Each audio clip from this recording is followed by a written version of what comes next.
大家好，歡迎來到看大陸節目，我是美玲。日前，關於中國農民養老金繳費上限大幅上調的消息衝上了熱搜。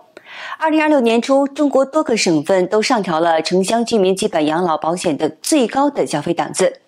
這其中呢，雲南省的繳費上限直接衝到了每年是1萬塊錢，而安徽、貴州、遼寧等這些省份呢，也是翻倍的上漲，繳費最高檔呢，甚至還飆到了5000到9000塊不等。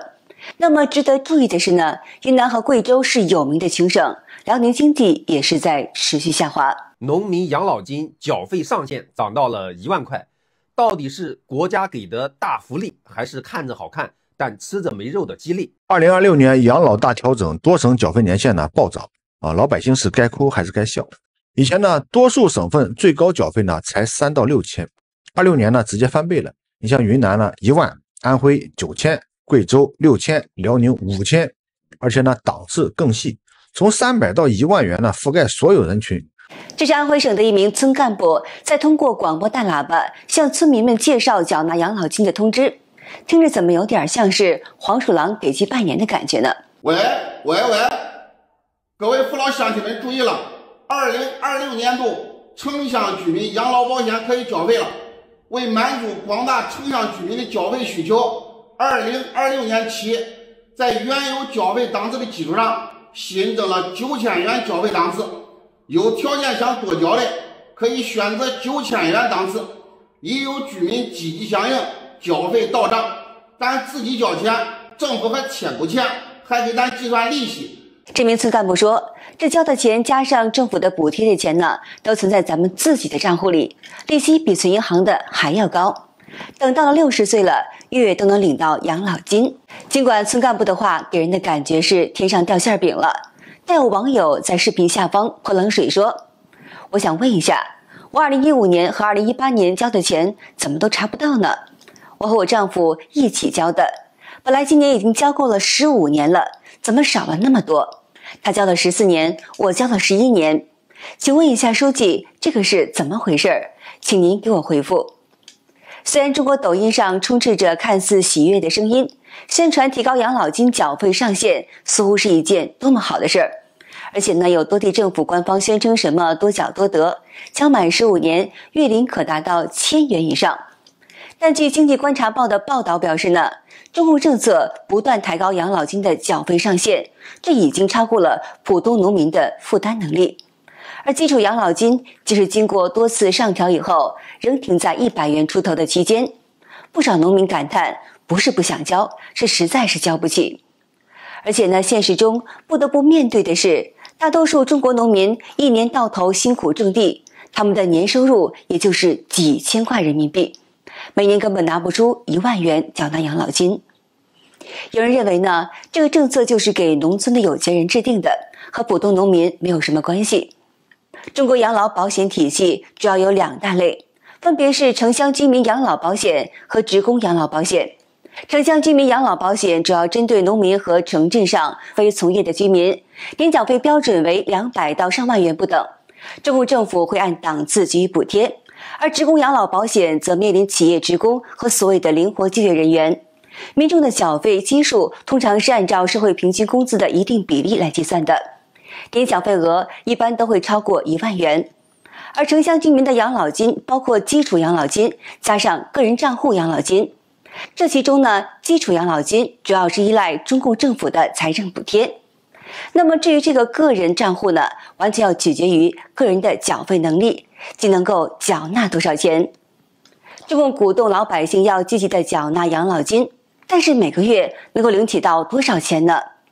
有人諮詢過相關的工作人員，即使按照最高的上限繳納，每個月能夠領到的錢也是並不多的。2026年城鄉居民養老保險交15年退休能領多少養老金？2026年這個城鄉居民養老現在交一年最高可以交多少錢啊？12000一年，最高檔的話是12000。那可不可以進行這個子女資助呀？子女資助可以的呀，子女資助最高的檔也是12000。就加起來最高可以交到24000一年，是吧？啊，对，這兩個加起來的話是24000最高。那如果按照最高檔交15年的話，那他退休以後可以領多少養老金啊？工作人員表示，居民養老保險待遇分為了2部分組成。第一部分呢是基礎養老金，現在1個月就是258塊錢。這第二部分是他個人賬戶養老金，看他個人賬戶裡一共有多少錢。如果不算按年繳的補貼和利息呢，這個個人每年按最高上限繳納12000塊呢，繳納15年，加上子女每年按12000塊的檔次交資助呢，算下來15年需要繳納36萬元，而這36萬元除以139，大概是1個月能夠領到2589塊，而這筆錢是個人賬戶的養老金，再加上258元的基礎養老金，每個月可以領到2847塊。2025年年末，中共人社部高調表示，養老金調整將持續的推進，而70歲這個年齡點正在成為全國多地養老金政策的關鍵的分水嶺。以江蘇為例，2025年規定，70周歲以上的退休人員在普調基礎上額外增加每月35元，75歲以上每月再增加30元。廣東則對70到74歲群體每個月增發30元，75歲增發50元以上。北京更直接，只要年滿70歲，不分城鄉、不分企業事業單位，一律加發50元。乍一聽呢，似乎是十分的利好，但仔細想想，就會發現這其中的諷刺之處。即只有年滿70周歲才能夠每個月多給35塊錢，最多呢也就是給50塊錢。但中國物價一直在上漲，這每個月多給出來的30-50塊錢，能夠吃幾碗麵條，能夠買幾斤大米呢。而且更殘酷的現實是，不光很多老年人活不到70歲，就連80後、90後的這些年輕的群體，這幾年去世的人數也是十分驚人。所以呢，中共看似做出了擋開安的高調姿態，但更多的則是糊弄老百姓而已。而且呢，除了制度的差異之外，中國不同地區之間的農民養老金的差距也很大。上海農民的基礎養老金可以達到上千塊，而河南和甘肅等地的農民仍然只能夠領取每月143塊的養老金，這是中共所謂的國家最低標準。有博主表示，目前社會上的人口，如果說哪一個群體最艱難，我覺得是60後的農民，這個判斷應該不過分吧。如果有個第二名的話，在我眼裡面應該是85年到95年的中青年，而且是原生家庭在農村的中青年，我估計大部分人也會認可。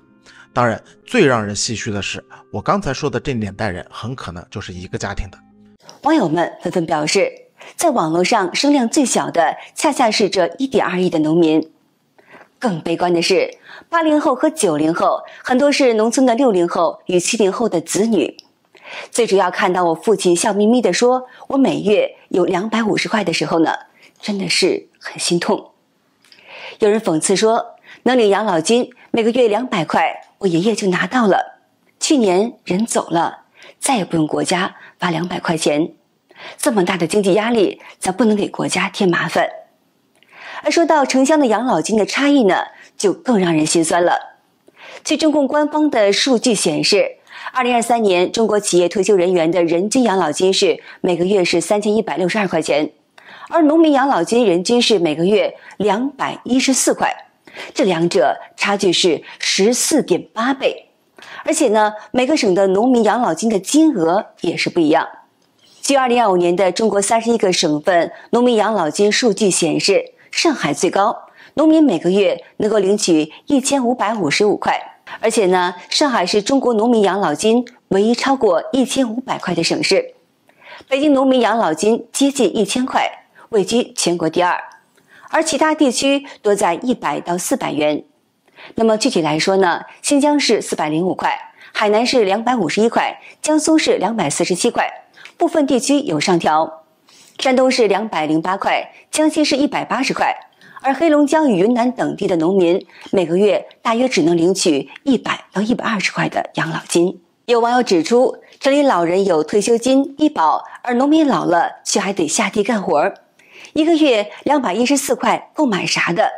也只夠買20斤大米加幾斤雞蛋。現在農村老人過了60歲還得下地幹活，因為那點養老金不夠活。就因為人家在農村，一個月就拿130啊。我們城裡你拿3000，你拿5000都是低的呀。一部分人他的養老金太低了，尤其是農民。農村老人的養老金呢，大概平均一個人是246塊錢，也就夠買2袋子50斤的麵粉。當然，整個社會呢，其實也一直在呼籲啊，說給這些人呢增加一點養老金。你比如說24年和25年呢，分別加了一次，每次加多少錢？20塊錢。所以我們似乎有一種社會心理啊，就是覺得說給這些人加錢，多發點錢，是給他們的恩賜。那究竟是恩賜還是他們應得應分的呢？我們農民不會領養老金嗎？我們是最早交社保制的。你因為交完公粮就算完了，還有3批五通，五通最多的時候達到20多了。据悉，从1980年到2005年，中國農民不僅要向中共當局交公糧，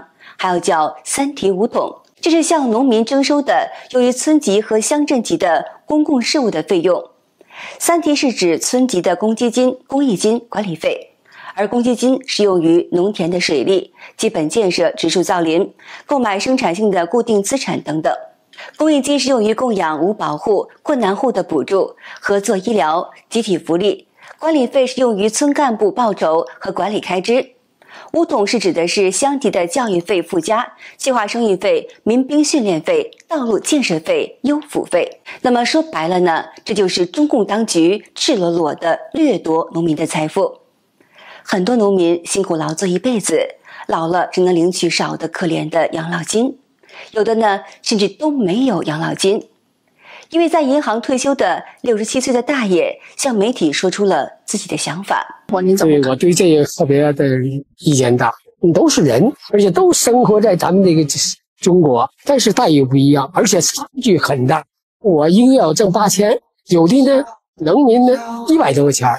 這太不公平，是吧？不公平。那農民是瞧不起病，是吧？高幹呢，一年得花幾個億，這太不公平了，是吧？給大家說一個扎心的現實哈，都是同一片藍天下的華夏兒女，你知道嗎？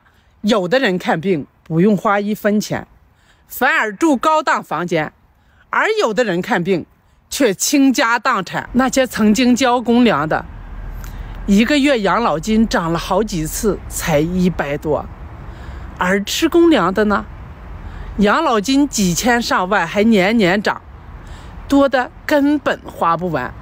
這確實是當下的真實的情況。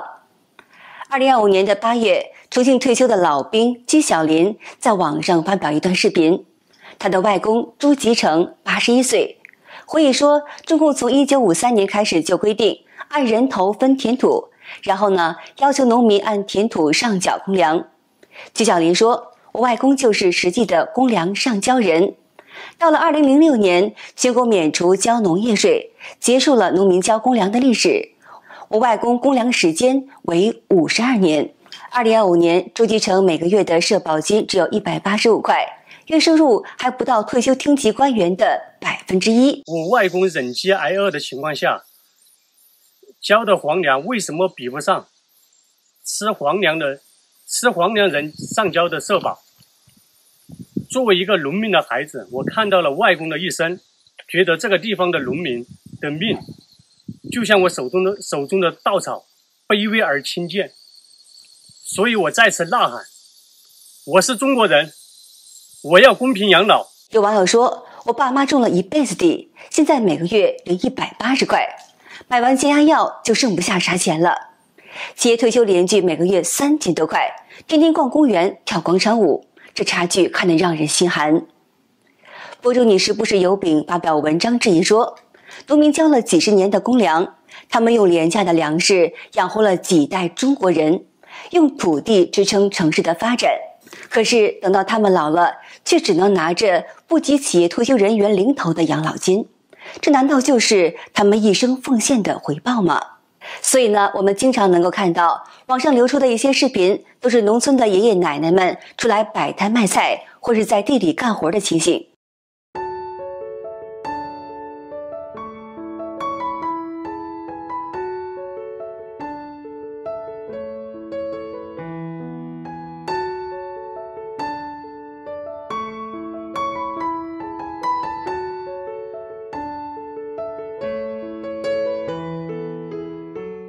2021年的2月25號，中共舉行中國全國脫貧攻堅總結表彰大會，中共黨魁習近平宣布脫貧攻堅戰取得了全面勝利。但是現實生活中，無論是城鄉，中國百姓生存的依然是十分的艱難。2026年1月6號，2名中國博主到山東沂蒙山村看望一位100歲奶奶。你吃飯了嗎？听不见。吃什麼飯啊？一個嬤嬤特別紅。你最喜歡吃什麼點心啊？俺們吃一會兒，找不到哪個的好吃，沒有美的。想吃香蕉吧？香蕉是啥？網友們紛紛表示，一句香蕉是啥，讓人淚奔。所以大國盛世，我總不相信。對這樣的事情，共黨和習近平都選擇性眼瞎，沒有任何的辦法，只有消滅共產黨。網上熱傳一則視頻，在湖南，一名失去雙臂的男子在街頭擺攤賣炒飯。我要一份炒飯。什麼炒飯？我要一份臘肉的吧。臘肉的，好的。多少錢？臘肉的是20。好的。要不要加点辣椒？要辣椒的。要一点。上班要忙到幾點才能回家？凌晨2點。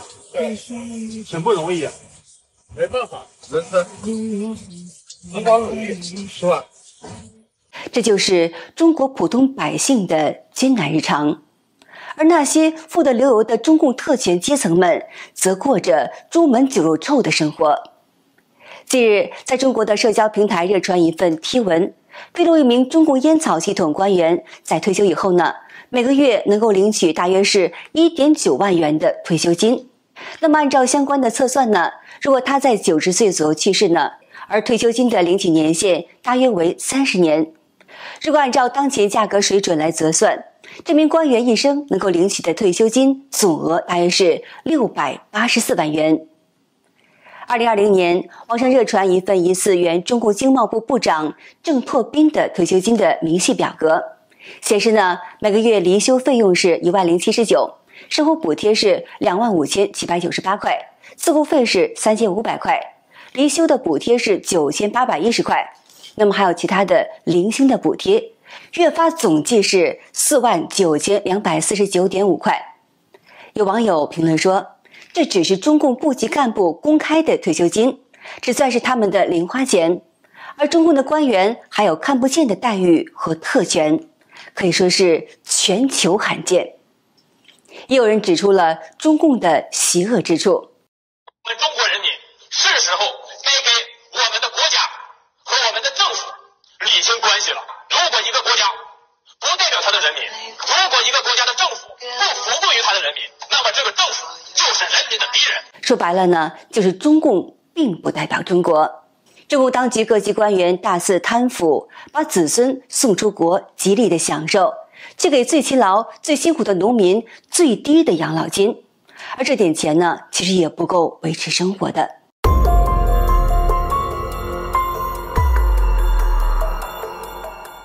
中共中紀委到中石油董事長王怡林家裡抄家，場面驚人。這是藏在地下室的現金。據說呢，王怡林貪污受賄的金額高達9000億元人民幣。中紀委操走其家裡的貴重物品，需要用10輛卡車，花了整整的1個星期才能夠拉完。這回人們應該是能明白了，為何中國人活得如此艱難的原因了。中共的暴虐也引發了民眾的反抗情緒。你們是不是覺得自己那套還能一直玩下去？我告訴你，時代變了，今天這份戰書就是寫給所有不公的你們那些見不得光的手段，在現在的陽光下就是紙糊的老虎。我們布好了天羅地網，從法律到人心，就等一個契機。記住，這一戰我們必然會贏，正義不在遠處，它正在來的路上。這番話說出了很多人的心聲，覺醒的人士越來越多了。好的，今天就和大家聊到這兒了。點燃希望，為正義發聲。感謝您關注看大陸節目，並且分享給您的朋友們。我是美玲，我們下期節目再見。